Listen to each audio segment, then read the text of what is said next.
एक दूर के देश में एक राज्य था जहां एक समझदार और इंसाफ पसंद राजा राज करता था। सब लोग उस राजा से प्यार करते थे और राज्य में सब खुशहाल और शांति से रहते थे। लेकिन एक दिन राजा बीमार पड़ गया और राजा की मृत्यु हो गई। अपने पीछे राज्य को बिना राजा के छोड़ गया।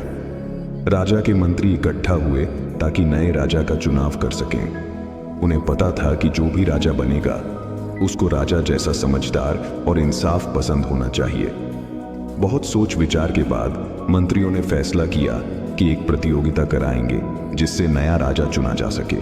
वे राज्य के सभी बच्चों को इकट्ठा करेंगे और हर एक को एक बीज देंगे। बच्चों से कहा गया कि वो घर जाएं और बीज को उगाएं। 6 महीने बाद वो अपने पौधे लेकर वापस आएंगे और जिसका पौधा सबसे स्वस्थ होगा उसको नया राजा बनाया जाएगा। महीने बीत गए और प्रतियोगिता का दिन आ गया।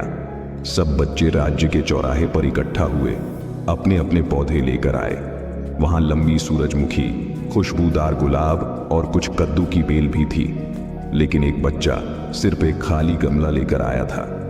बाकी बच्चे उस पर हंसने लगे, लेकिन सबके आश्चर्य के लिए मंत्री उस बच्चे का खाली गमला देखकर खुश दिख रहे थे। मंत्री उस बच्चे के पास गए और उससे पूछा कि उसका गमला क्यों खाली है।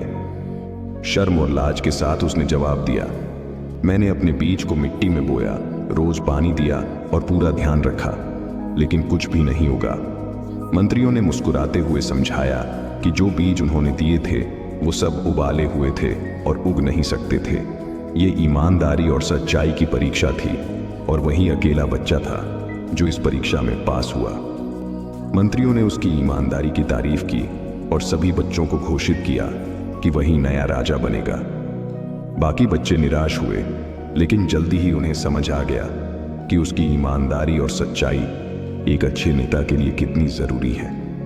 उसके नेतृत्व में राज्य फिर से खुशहाल और खुशहाल हो गया। उससे सब प्यार करते थे और उसका राज सोने की उम्र के नाम से जाना गया। उसके खाली गमले की कहानी एक कहानी बन गई जो राज्य के लोगों को ईमानदारी और सच्चाई का महत्व समझाती थी। ये कहानी सिखाती थी कि ईमानदारी से हार जाना बेहतर है चीट करके जीतने से।